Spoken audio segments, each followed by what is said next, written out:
Hello all.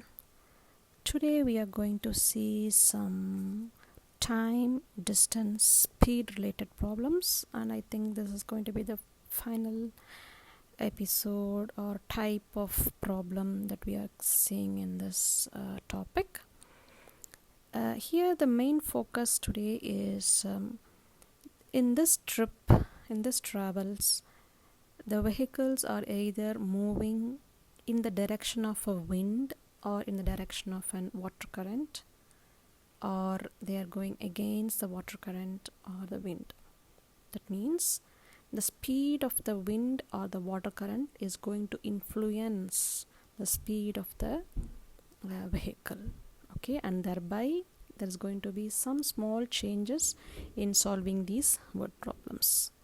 Okay, two important things we have to remember is when vehicles are traveling in the direction of the water current, the speed of the vehicle is added up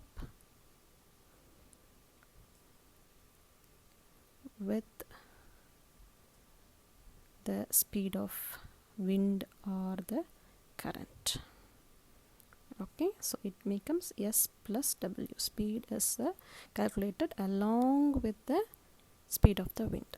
Okay, whereas when the vehicles are traveling against or opposite to the current or the wind, then the speed of the vehicle is going to get reduced by the amount of speed of the wind or the current that is in that medium. Okay, this we have to remember very carefully, and we will move into the problems. A boat travels 3 hours with the current. Okay, with the current for 3 hours.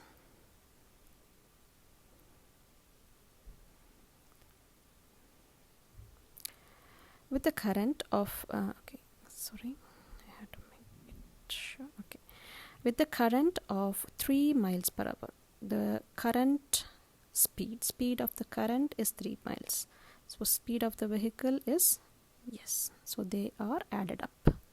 Okay, it is with the current, so we have to add up the speed of the vehicle and the speed of the current. Speed of the current is given. Since we don't know the value of the speed of the vehicle, we just put it as yes. Okay, then and returns the same distance. So the distance is going to be same. That is one thing we have to consider. Against the current in 4 hours. So when they return, they are against the current and they are taking 4 hours of time.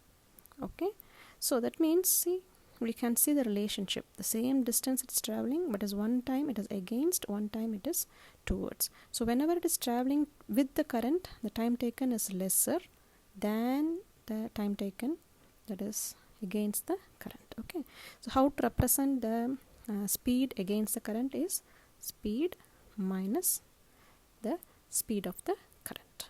Okay, so this representation is going to be different. It is going to depend on whether it is with the current, then it is addition. That it is against the current, then it is going to be subtraction. Okay, that is the only small difference we have. After this, solving is going to be easier because we know that the distance is going to be the same. So d1 equals d2.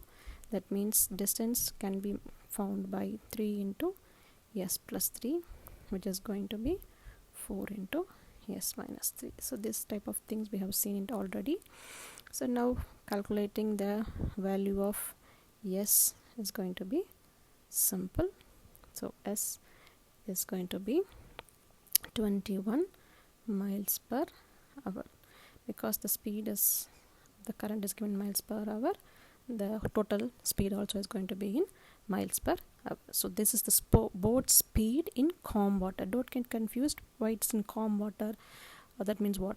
When it's calm water means that current is not having any influence on the speed of the vehicle. That means just the speed of the boat.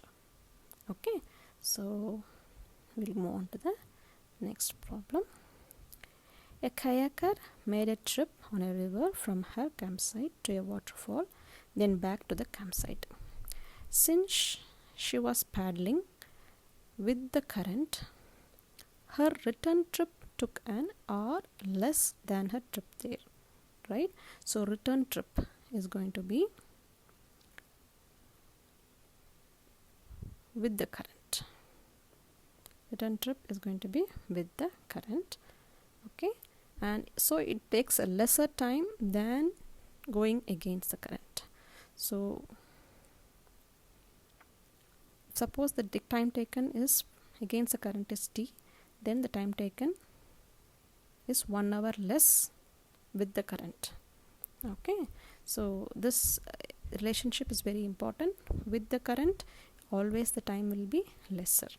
Okay, and then if she travel at an average speed of 3 miles per hour on the way to the waterfall and 4.5 miles per hour on the return trip. So they have clearly given out what is the speed. Okay, they haven't no need for you to add the wind current of the speed of the current and the vehicle and all. They have done everything already. So from the equation, from the given numbers, we can find that 3 is the speed of the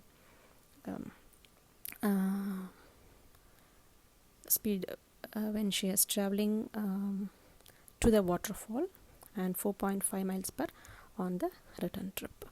Okay, then how far is the campsite from waterfall? So they want to know the distance.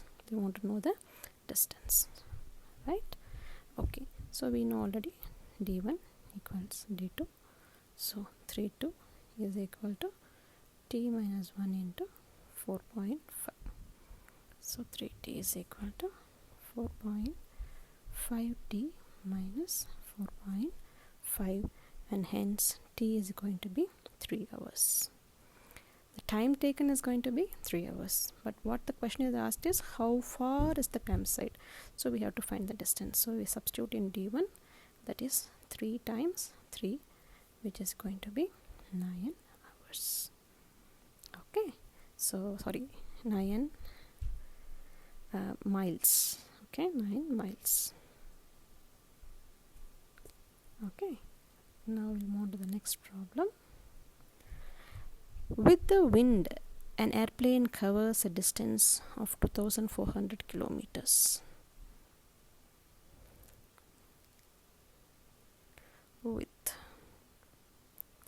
In 4 hours, and against the wind,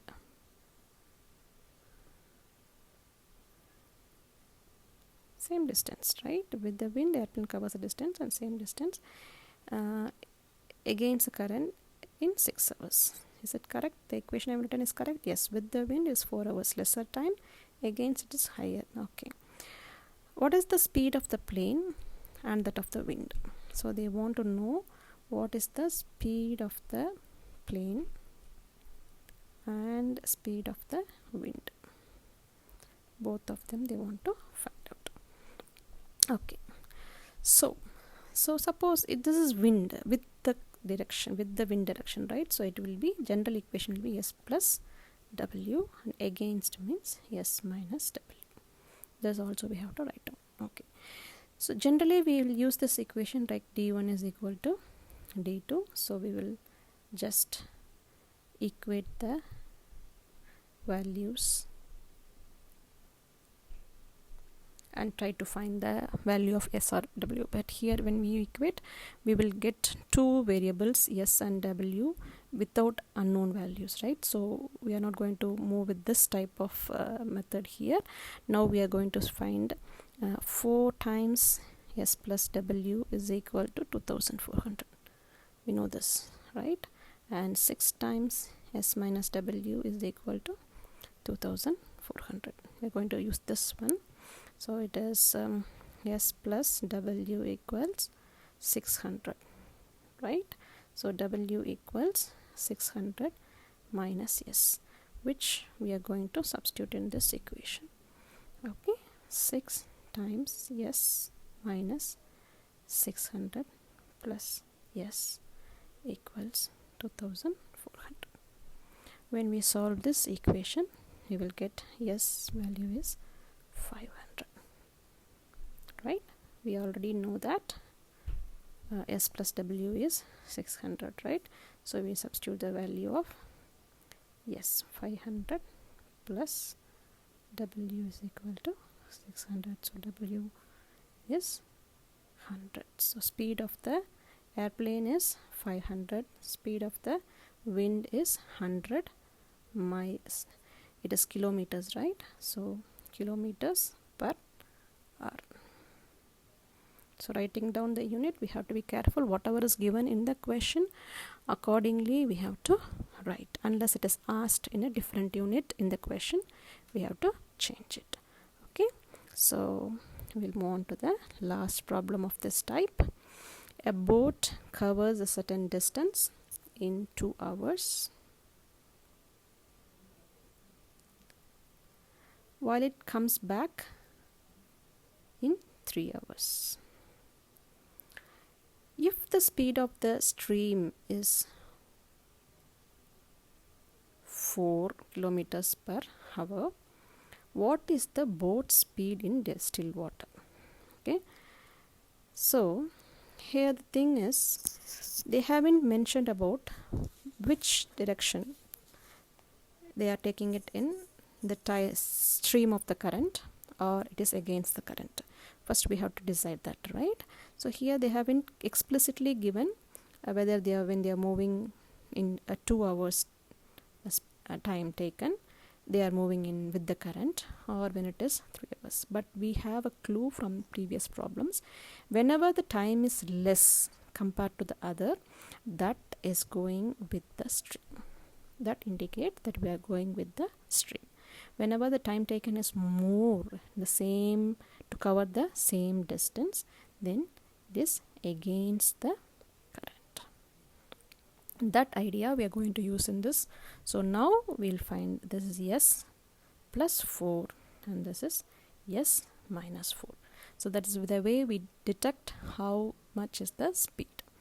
Okay, this is the clue that we have studied in the previous problems. Those things we are using it here. Whenever the time taken is less, that means it is going along the water current.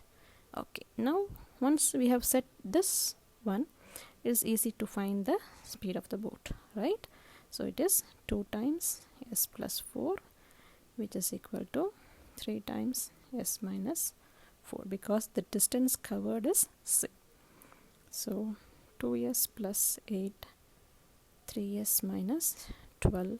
By solving the equation, we find speed of the boat is going to be 20 kilometer per hour. So whenever you write the equation, when you write the units, you have to be looking at your questions and write the units. I think I have explained the problem as much I can. If you have still any doubts in your mind, please put it in the comment section. Do some related problems and find out whether you are able to catch up the idea. I think I'll make 2 more videos compiling all the types of problems we have seen in the whole series as revision problems. Okay, please subscribe the channel. If you like it, please share it with your friends. That's very, very important. And thank you for watching.